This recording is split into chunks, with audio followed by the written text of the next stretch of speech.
Last week, Ubisoft flew me down to take a look at Mario plus Rabbids Sparks of Hope. This is the new Nintendo Switch turn-based tactical strategy game from Ubisoft Paris in partnership with Nintendo. It's a sequel to Kingdom Battle, and I've been looking forward to playing this game very much. So, of course, I said yes when Ubisoft made this generous offer to fly me in and check this game out. They had a whole bunch of pods all set up for myself and a bunch of other journalists from around the world to check out the game. It plays beautifully, I can tell you that right now. One of the things that I definitely recognized from the playtime that I had, and I haven't played enough that I can review it, but I recognized that there is a ton of experience in this game and also partnership. You can really feel Ubisoft and Nintendo, based on the success of Kingdom Battle, kind of honed in on essentials and traditional Nintendo gameplay implementation. So it feels, even more so than Kingdom Battle, like a first-party Nintendo experience. And you get, of course, all of the rabid, crazy variations of characters, but also lots of Nintendo characters. Bowser makes an appearance, this time as a playable character. And what's really refreshing this time is the freedom and the balance between exploration and combat and the tactical strategy experience that is core to the Mario plus Rabbids game design. But you get a lot more freedom in just being able to explore these gorgeous environments that they created. And there's also this beautiful homage to the Mario Galaxy games where you're jumping from world to world, which gives you the, the idea that you're going to see something brand new after you defeat an enemy and defeat a boss and get past the puzzles and the tricks and the traps of a specific level, and you'll venture out into a new one. Now, I explored a wintry kind of level, and I explored this kind of shipwreck lighthouse type of level, and I also was able to play the game with leveled up powers and abilities. All of the different characters have their own subset of capabilities and special powers, and you can augment and level things up. So there is this, deep role-playing kind of mechanic in here as well. Although what's true with this game and also Kingdom Battle is that they're great for onboarding people to what turn-based strategy games deliver. And that's one of the things that I recognized when I played Kingdom Battle, but it was also one of the things that I asked the creative director about the game, because I think that would be a great source of pride for the developers. It's going to deliver that same kind of level and layer of depth that Kingdom Battle did, with, I think, a lot more layers of toy-like game design. Because as we saw with Kingdom Battle, this was, I think, a lot of people, like my daughter, the first time that she ever encountered this sort of turn-based idea. And she got hooked, my kid did, on playing Kingdom Battle. So I can't wait to play Sparks of Hope with her and see where all of these evolutions go. But what I was finding in my preview playtime with it is that I had just as much fun exploring and finding little secret coins and being challenged by little tests like the red coin challenge, and just trying to find all the little secret boxes and stuff. And then you would jump into these micro battles where you're really testing the systems and, refining and leveling up, of course, but that was super fun too. So even though there is almost this JRPG type of quality of running into an encounter and then being forced into a battle, the battles were fun and they were rewarding, and you felt like you were gaining, game experience and character and weapon experience. So there's tremendous value in those encounters, which I really dug. So the secrets were cool, the exploration was cool, and the encounters were cool. I think this is going to be a terrific game when it comes out. I can't wait to review it. The one thing that I definitely did notice is that there is this scattershot approach to how much voice acting is in the game, and I think I'm starting to feel I'm at the ceiling of how much I can take Nintendo and its partners not investing in voice acting. I feel like it's really time. We're moving into a full-featured Super Mario movie. It's time for Nintendo also, and the partners that it works with, to invest in a suite of incredible voice acting and vocal performances, because these are really incredible characters. And it's weird because some characters in this game do voice things and then that sort of peters out and you have to read the rest of the text. I'm not against reading. I just feel like the embellishment of the production is something that Nintendo and its partners should be shooting for. Let's enhance the production. And if people want to choose to read, they can certainly do that. And there's certainly value in that sort of nostalgic hit of reading your way through games. But I think this game, and recently Splatoon 3, and I'm probably going to complain about future Nintendo games that don't have voice acting, would all benefit from elaborate, beautifully crafted voice work. And I felt that again with Mario plus Rabbids Sparks of Hope. Still though, really tremendous experience that I played so far. You know, the caveat is I haven't got the full game, so I can't review it, but they definitely delivered us some fun levels to play and some cool bosses to fight. But I also had the chance to speak with a couple of the developers behind Mario plus Rabbids Sparks of Hope. Let's take a look. I'm Davide Soliani, creative director of Mario plus Rabbids Sparks of Hope. I remember seeing how emotional you got when you revealed Kingdom Battle on stage at E3. Is it surreal to think about the journey that you have taken since then? It's still surreal, yes. Yeah. It's a completely roller coaster. What I'm saying lately is that when we did Kingdom Battle, we were basically alone. We had the leak, we had bad reaction, then we had a huge positive feedback from the player, and from that moment on is where we stopped being alone and we went on with our community, which is a lighthouse, which is a safe port. So I believe that their injection of positivity and love made our days, and it was the energy that we used to work all those years on Sparks of Hope. I will describe it as a cosmic adventure. So the whole galaxy has been taken over by an evil entity that is called Cursa. And with its army, it's trying to absorb the whole energy of the galaxy. It is especially attracted to the pure energy of the sparks. So the sparks are small creatures that are formed as the merge of Lumas and Rabbids.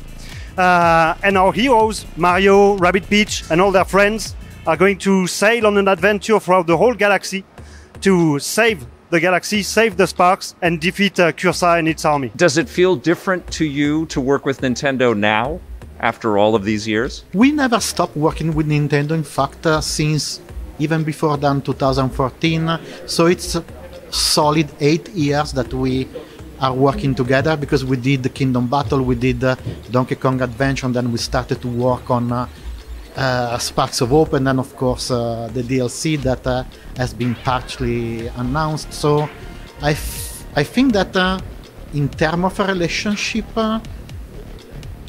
on a daily basis it's the same, but what we gain in all those years is trust. Yeah. So this is helping a lot, and it's also allowing us to achieve more than what we could have achieved 6 years ago.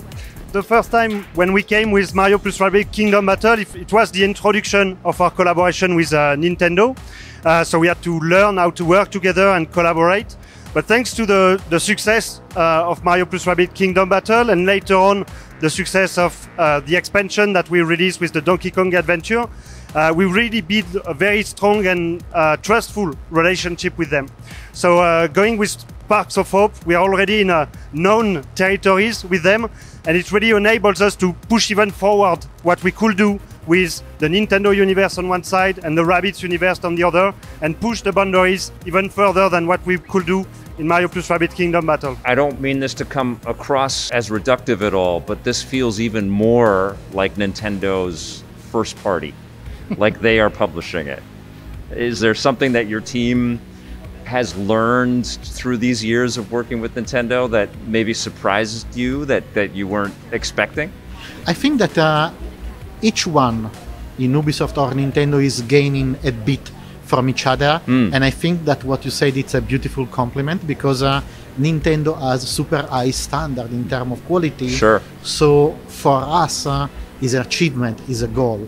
So knowing that we can provide this kind of game that make you feel comfortable at home, but still surprising you, that's a wonderful compliment. So I think that everyone is gaining out of this collaboration. What do you think sets Sparks of Hope apart the most from Kingdom Battle? What's the biggest improvement you guys made? Since the beginning, we really wanted to make something new and much more ambitious with Sparks of Hope. So every aspect of the game has been revamped and overall. But I would say the main aspect, the main pillar and the difference between the two will be on the combat side with the introduction of the real-time control of the characters. So now we don't have a grid anymore, we are not controlling a cursor, we offer the player the direct control of their character within the battle, and with the real-time element it enables us to do a lot of very cool things, like now you can dash a bomb, you pick it up and you need to throw it just before it explodes. So I would say, yeah, that's the main, if I had to pick one thing, that would be the main difference between the two, the real-time dynamism of the combat. What do you want fans of Kingdom Battle to know about Sparks of Hope? I want them to know that there is a new combat system that is awaiting them. We worked super hard in order to achieve it. It's based on the foundation of Mario plus Rabbids Kingdom Battle, so you can feel where we are coming from, but it is letting you feel completely freedom, like free to move in the battlegrounds, and this is something that is leveraging the combat system and the synergy between the characters even more. And then I would love them to know that finally the world that our community requested a lot is finally completely explorable. They can spend their time in the planet, immerse in this journey, and find secret and explore as much as they want. Is there multiplayer in the game at all? No, it was really important for us. You know, when we are doing a production, it's important to make choice and know what are the priorities and where we can focus. And for us, since the beginning, it was really important to offer the best experience as possible on the solo experience. So Sparks of Hope will be Mario plus Rabbids. Sparks of Hope will be only a solo experience.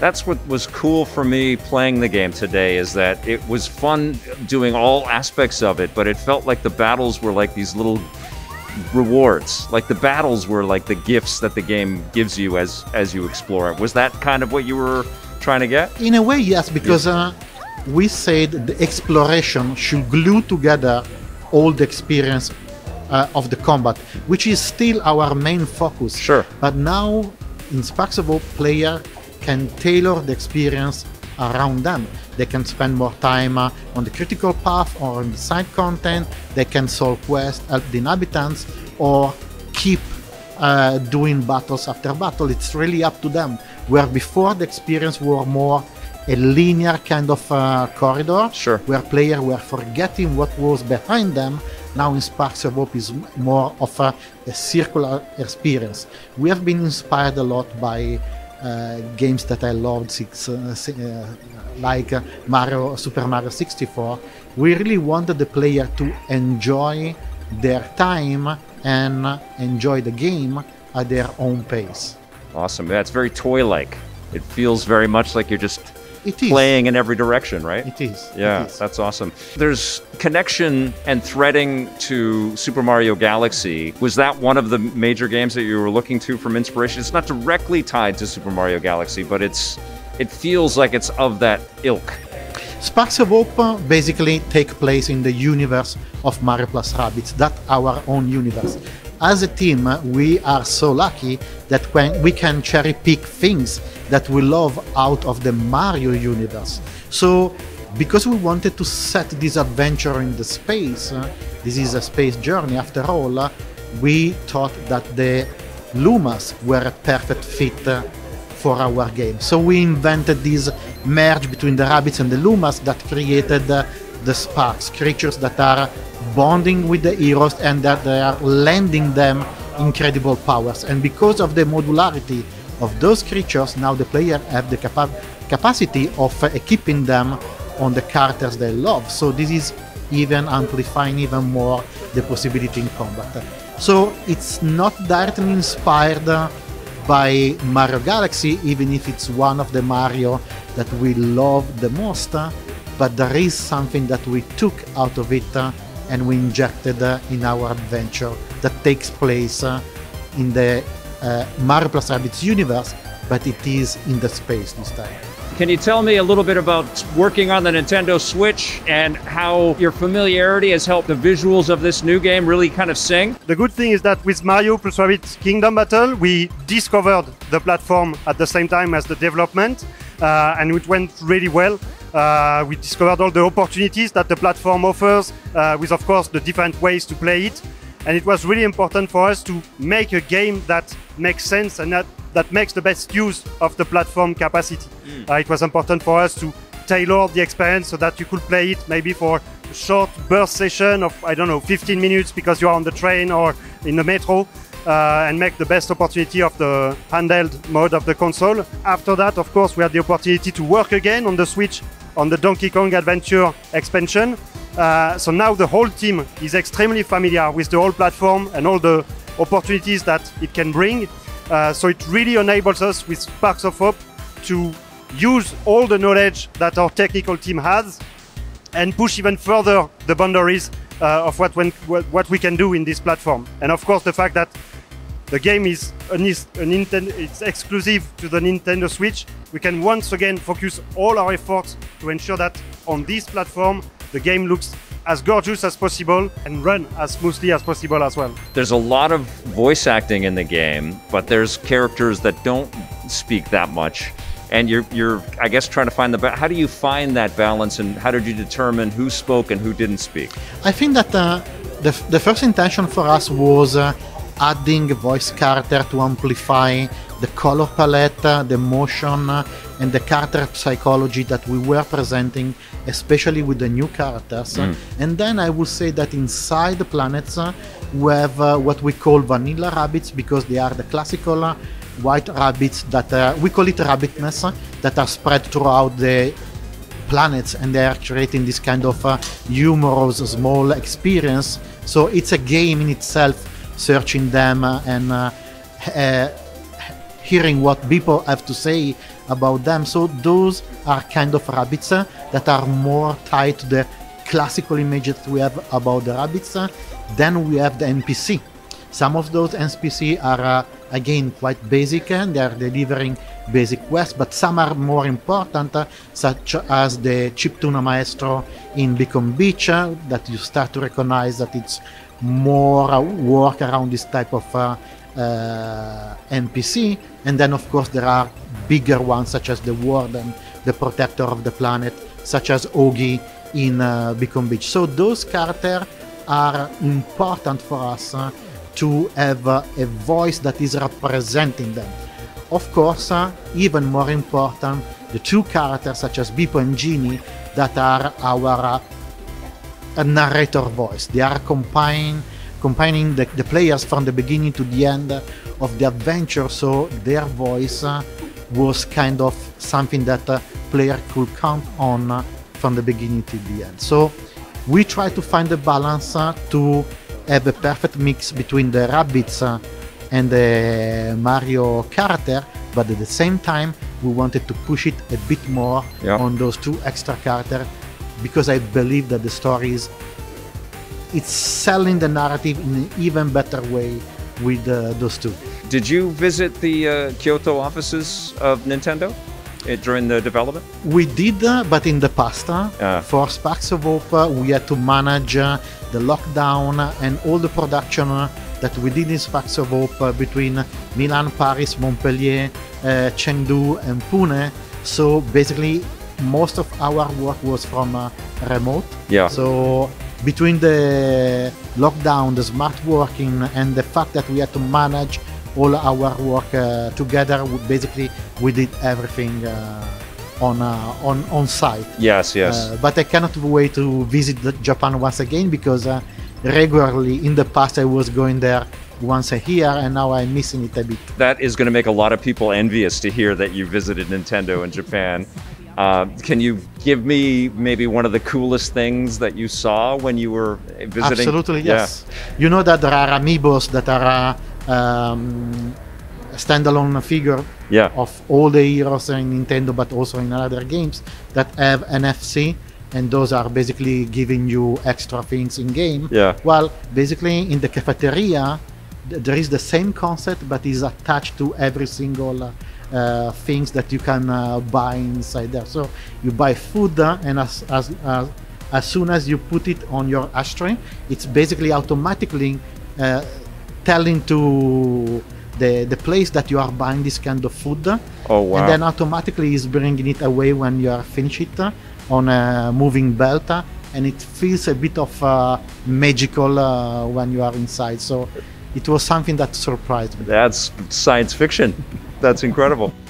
What makes you happier, when somebody that's very familiar with strategy games likes your games, or when someone that's never played a strategy game finds your game and enjoys it? Well, the ambition with the Mario plus Rabbids universe as a whole was we want to make a game for any kind of players. Right. Of course, it's a tactical game, so we are extremely happy when we have hardcore tactical veterans that are really having fun and enjoying the game and the opportunities that it brings.